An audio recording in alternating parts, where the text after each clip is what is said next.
nós precisamos de ter boas notícias. E você vai ter uma boa notícia agora, em nome de Jesus, amém? Sabe qual é a boa notícia? Jesus está voltando. Quero falar sobre a volta de Jesus nessa noite, amém ou não? Sobre o arrebatamento da igreja. Então abra a sua Bíblia em Mateus capítulo 28. Mateus capítulo 28, o tema desta palavra é a igreja e as últimas horas.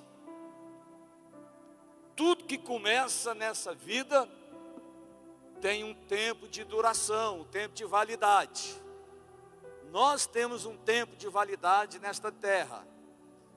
A igreja tem um tempo de validade nessa terra. E é importante a gente valorizar esse tempo que temos e pregar a palavra a tempo e fora de tempo, porque os dias estão acontecendo muito rápido. As coisas estão como um liquidificador, como um micro-ondas. As coisas estão muito rápidas, os dias estão até mais curtos.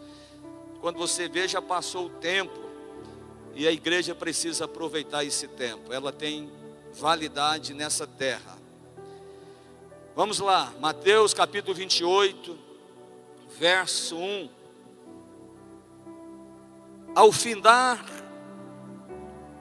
No findar do sábado, ao entrar o primeiro dia da semana, Maria Madalena e a outra Maria foram ver o sepulcro.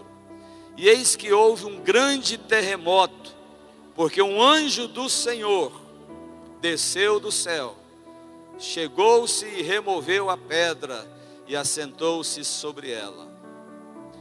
O seu aspecto era como relâmpago e a sua veste alva como a neve. Que imagem bonita, né? Desse anjo. Era como um relâmpago, aquele raio, aquele brilho. E as suas vestes eram brancas como a neve. Era até difícil de olhar. Reluzia muito forte nos olhos daquelas irmãs que estavam ali procurando por Jesus. E os guardas tremeram espavoridos e ficaram como se estivessem mortos. Olha a cena. Maria e Maria Madalena, e o livro de João fala que foi mais irmãs, mas aqui fala de duas, foram até o sepulcro de Jesus. E elas chegando lá, elas perceberam que a pedra, a porta do sepulcro, estava removida. E não era fácil, porque em João diz que quando elas foram para ungir o corpo de Jesus, elas estavam pelo caminho se perguntando: quem vai remover a pedra para nós? E era em torno de 6, 7 irmãs que foram no sepulcro no primeiro dia da semana, logo pela manhã. E a intenção delas era ungir Jesus com unguento, com especiarias, embalsamar o corpo, para que o corpo não ficasse apodrecido ali. Naquela época, os sepulcros lá em Israel, eles eram feitos em cavernas, em grutas.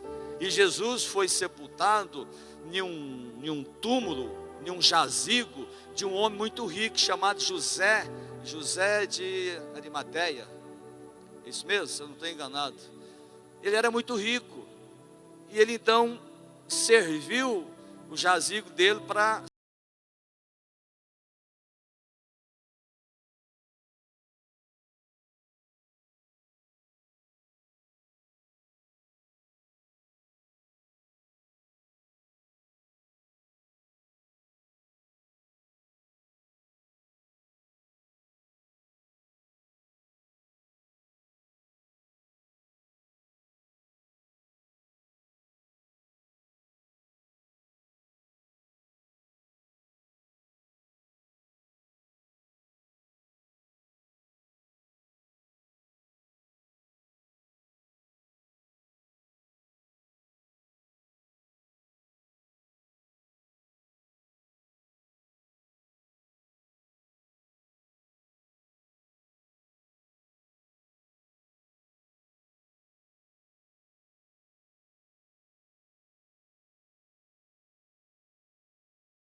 que se dobra a um Jesus crucificado.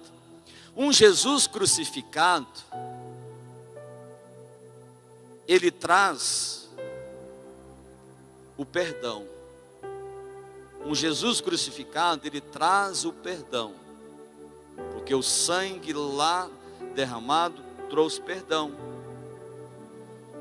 Mas um Jesus ressuscitado traz salvação. Não adianta ser perdoado se não for salvo.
da ressurreição de Jesus.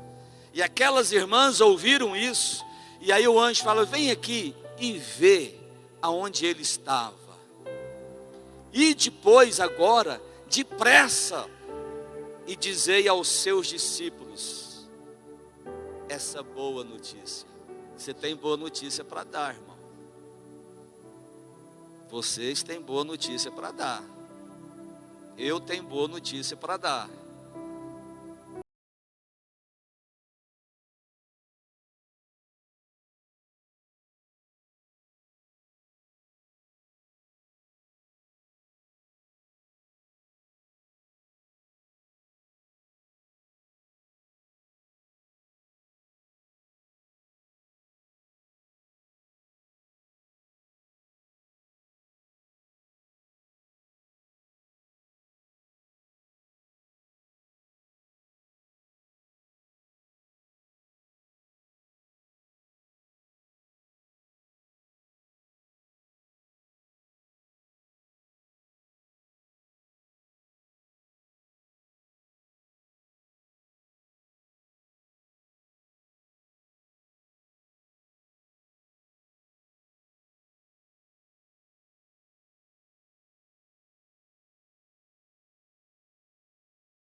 são testemunhas, porque elas ouviram a voz do anjo. E este anjo chega agora aqui para a igreja, para as 10 virgens, e fala: olha, eis o noivo, saí-lhe ao encontro. Você quer encontrar com o noivo? Vou dar mais uma oportunidade. Você quer encontrar com o noivo? Só noiva quer encontrar com o noivo. Quem não é noivo, irmão, não quer nem saber de noivo. Os ímpios, o mundo não quer saber do noivo não, porque eles não são noiva. A noiva está ansiosa para encontrar com o noivo. Eu admiro muito crente que não quer encontrar com o noivo, quer viver uma vida de igreja apenas. Irmão, eu já estou assim nas últimas horas, querendo já não viver mais. Quero encontrar com o noivo. Talvez daqui um ano, 2 anos, você possa ouvir essa gravação e falar: pastor Gilberto foi, quando ele falou isso, ele estava para ir. Se eu falei para minha esposa, falei: eu não quero ficar muito velho, quero ser recolhido na flor da idade, na minha força. Mas você não tem medo de morrer, pastor? Eu tenho medo é de ficar, porque a morte é inerente, ela virá para todos se não vier o arrebatamento antes. Essa notícia, eis o noivo, saí-lhe ao encontro. Tem muita gente que quer apenas ouvir: eis o noivo, mas não quer encontrar com ele. Sabe por quê? Porque não está preparado.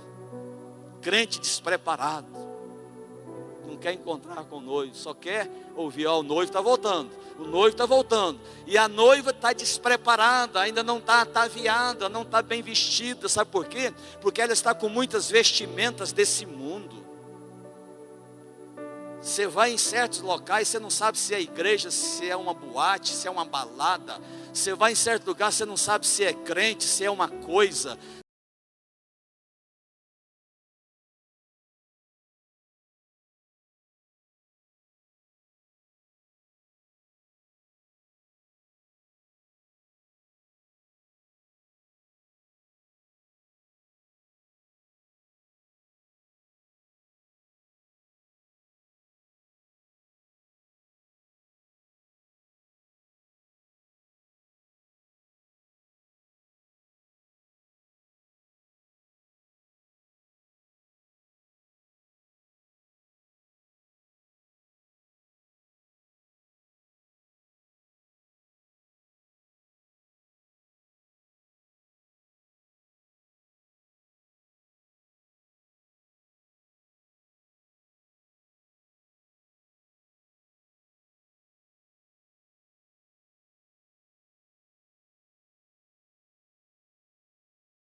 Meia-noite fala de escuridão, de podridão, de problemas, de pecado, de orgia, de erotização de criança, de aborto.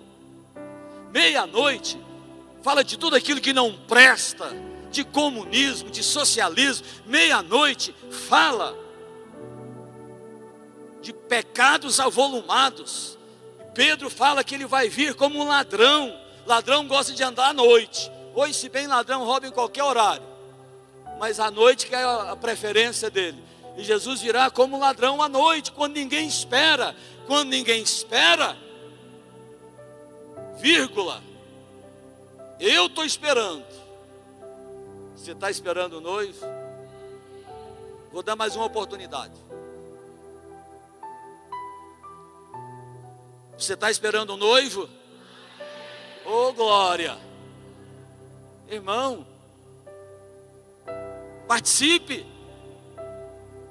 Dê glória. Estamos esperando o noivo. Não queira apenas escutar boas mensagens. O noivo é tremendo. O noivo é maravilhoso. Vamos colocar aqui uma pitada de palavras bonitas sobre o noivo.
Aqui para fazer para você. Quantos querem ouvir que o noivo veio? Não, calma, deixa eu ajudar você. Eu sei da boa vontade, o irmão está empolgado agora, quer dar aleluia.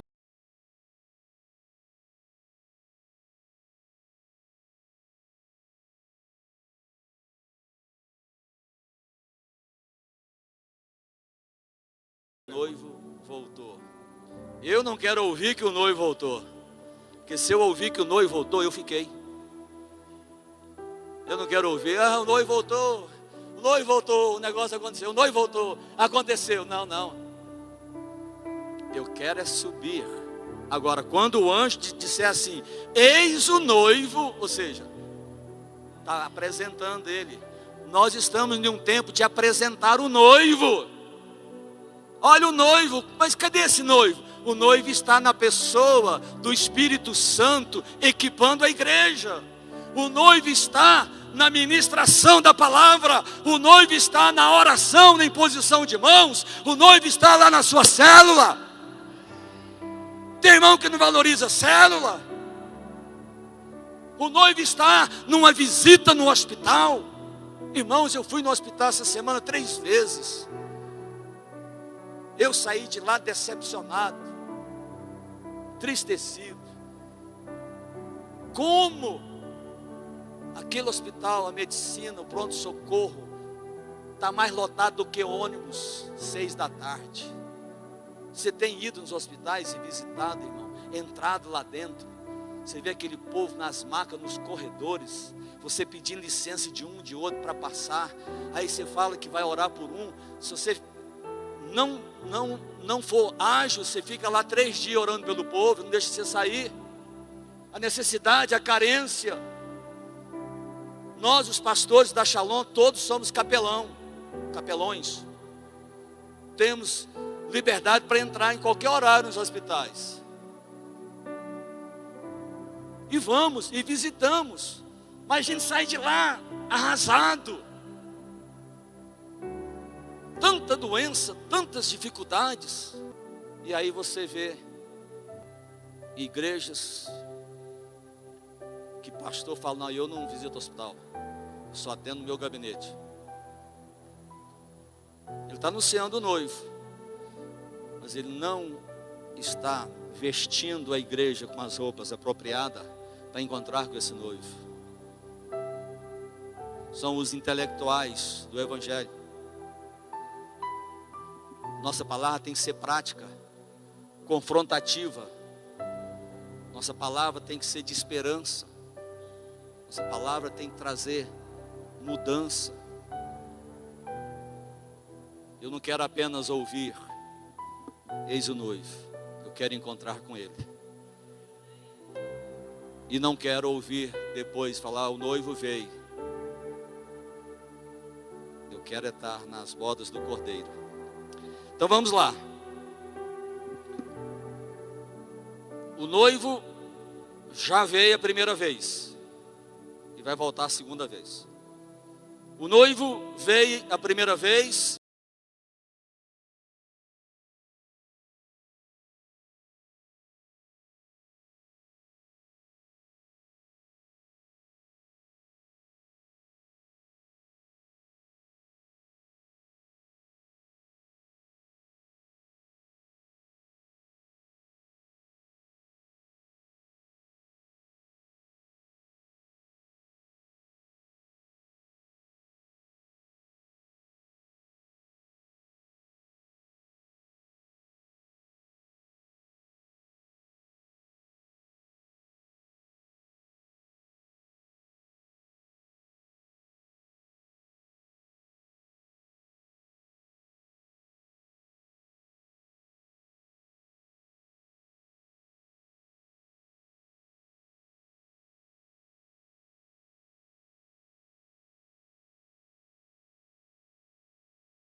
Pastor errado aí. Eu sou tranquilo. Eu sei que essa menina, irmão,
comportamento da igreja, porque você não vai ouvir isso lá fora. O ensino é para os lavados e remidos. No livro de Hebreus, no capítulo 10, verso 25,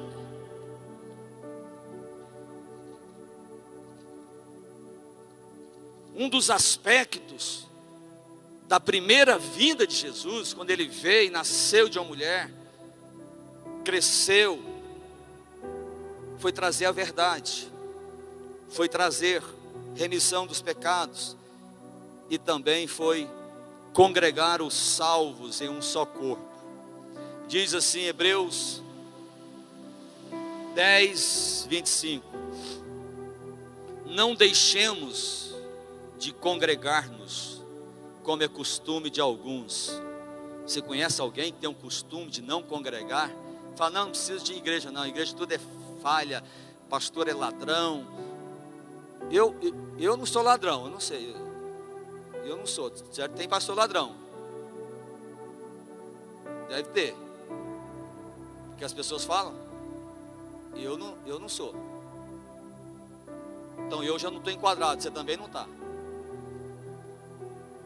Então essa falácia já está, como está na moda falar narrativa. Essa narrativa para mim não pega.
É um lugar de conforto, a igreja.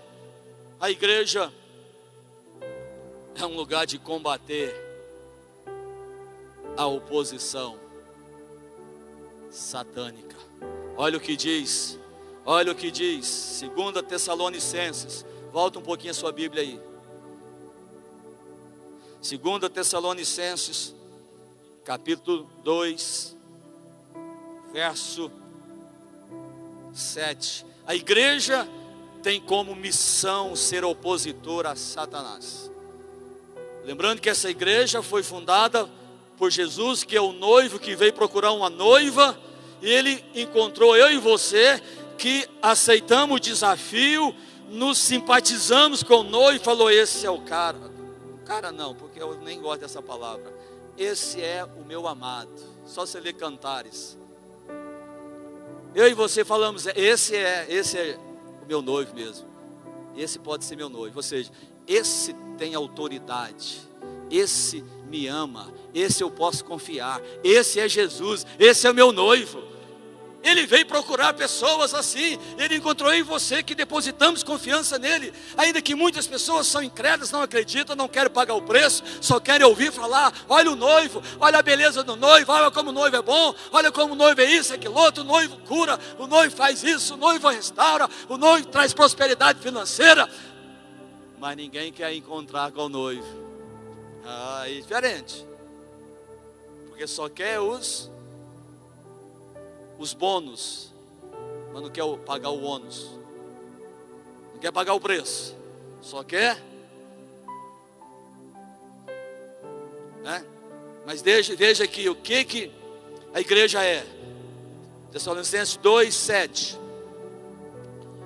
Com efeito, o mistério da iniquidade já opera. Irmão, o mistério da iniquidade é Satanás, ele já opera, e aguarda somente que seja afastado aquele que agora o detém. Então preste atenção nisso. Quem está detendo Satanás de agir mais livremente ainda é a igreja.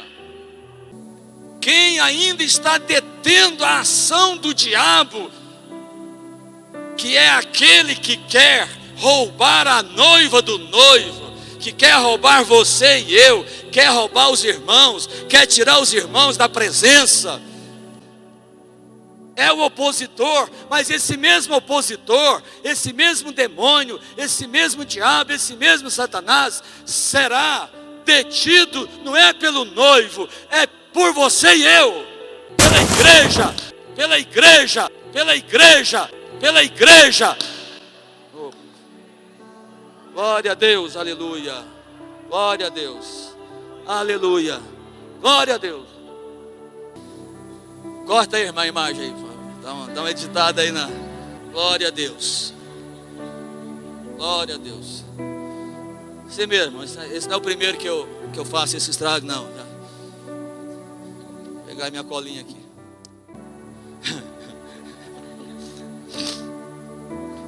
Uma vez eu quebrei um púlpito lá em Araraquara, estado de São Paulo. Aí eles fizeram um de mármore. Eu quebrei esse dedo aqui, ó. Ele é meio torto até hoje. Quebrei esse dedo aqui. Quando não fosse suficiente, depois quebrei esse outro aqui. Falei, agora. Mas não aprende a lição. Quem detém. Vamos ter 2 minutos de riso.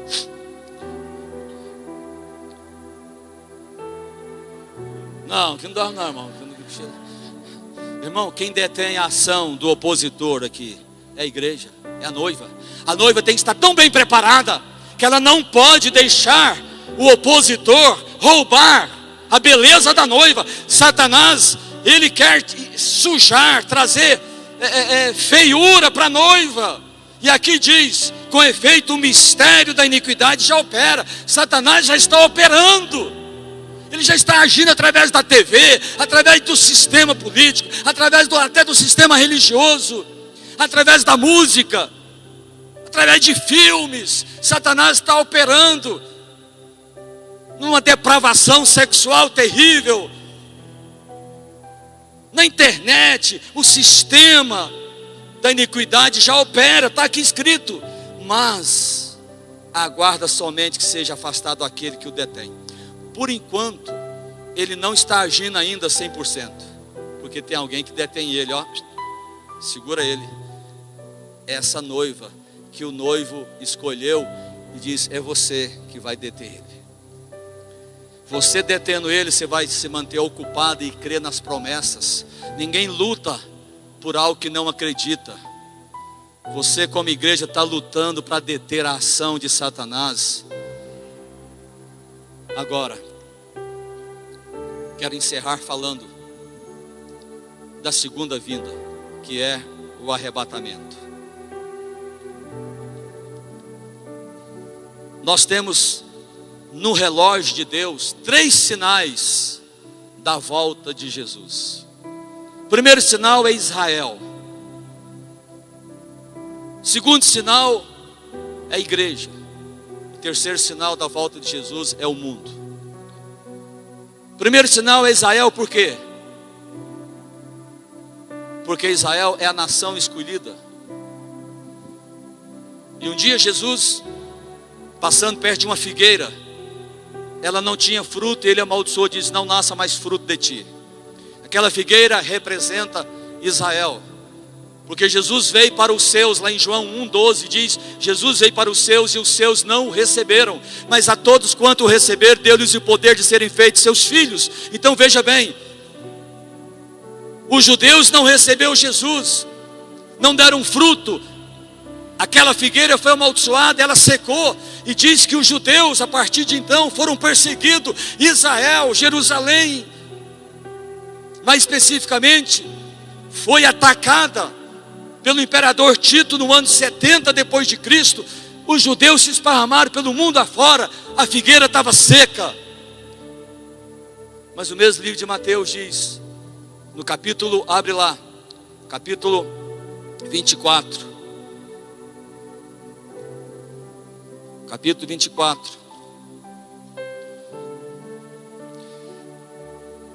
a figueira representa Israel, é um sinal. A figueira secou quando Jesus liberou essa palavra, mas o sinal está aqui em Mateus 24, verso 32. Ele diz assim: aprendei, pois, a parábola da figueira. Quando já os seus ramos se renovam e as folhas brotam, sabeis que está próximo o verão. É assim ou não é? Quando começa a brotar, você sabe que está chegando uma nova estação. Jesus está falando de novo aqui de Israel, dizendo: olha, amaldiçoei a figueira porque não deu fruto, mas quando você vê a figueira florescendo, sabe que está próximo o verão. Sabe o que é isso? Ele está dizendo, quando Israel se tornar nação novamente, em 1948, Israel voltou, a figueira que é Israel floresceu novamente, se tornou uma nação. Por isso nós oramos por Israel sempre.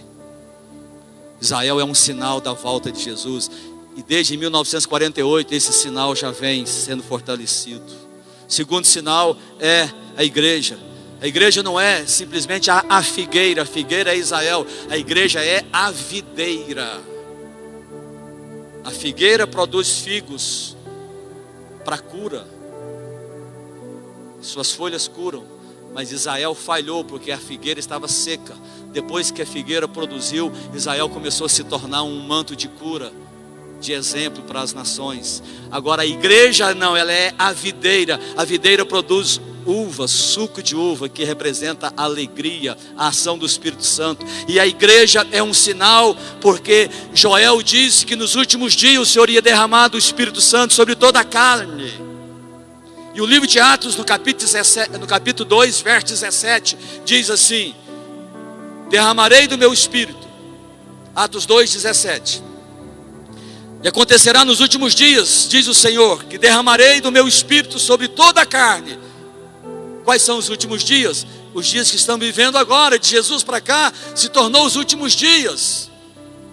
Derramarei do meu espírito sobre toda a carne. Os vossos filhos e vossas filhas profetizarão. Os vossos jovens terão visões. E os velhos vão sonhar. Irmão, isso é palavra profética para a igreja dos últimos dias. Isso é um sinal quando a igreja começa a receber o avivamento. Por isso nós estamos lutando, irmãos. Quase que eu acabo de quebrar aqui o resto. Por isso nós estamos lutando para o avivamento sobre a igreja. Não existe avivamento sem arrependimento. Primeira coisa é arrependimento dos pecados. E aí eu estou me esvaziando daquele lixo do pecado e me enchendo de coisas novas. Tudo que tira dentro de você, se não colocar algo novo, vai voltar ao lixo de novo. O diabo sai e diz assim: eu vou rodar vários lugares, não achando lugar para repousar, eu vou voltar para o lugar que eu saí. Enquanto ele aberto, eu entro e trago mais 7 ainda. Então, a igreja é um sinal da volta de Jesus, irmão. É o avivamento, é a videira que vai receber esse derramamento do Espírito Santo. Aqui diz que é sobre todas as classes de pessoas e níveis. Olha o que diz: derramarei do meu Espírito sobre toda carne. Filhos, filhas vão profetizar. Essa nova geração de jovens precisa começar a profetizar um futuro melhor para a igreja, para a nação. Profetizar, são profetas de Deus, têm força, têm vigor. Os jovens vão ter visões, vão enxergar coisas que ninguém enxerga, jovens diferenciados. E até o velho já não tem muito o que fazer, irmão. Eu tenho um pai, 83 anos, eu fico olhando e falo: meu Deus,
A trombeta descerá dos céus. O Senhor descerá dos céus. E os mortos em Cristo ressuscitarão primeiro. Todos os nossos irmãos que já partiram. Inclusive eu quero ressuscitar primeiro. Junto. Quero fazer parte dessa ressurreição, irmão. Depois nós, os vivos, os que ficarmos, seremos arrebatados, juntamente com eles entre nuvens para o encontro com o Senhor nos ares. E assim estaremos para sempre com o Senhor. Oh, irmãos, é o casamento dessa noiva com o noivo. O noivo não vai nos deixar aqui. Ele vai vir. Ele vai vir para arrebatar essa igreja. Amém?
Aleluia.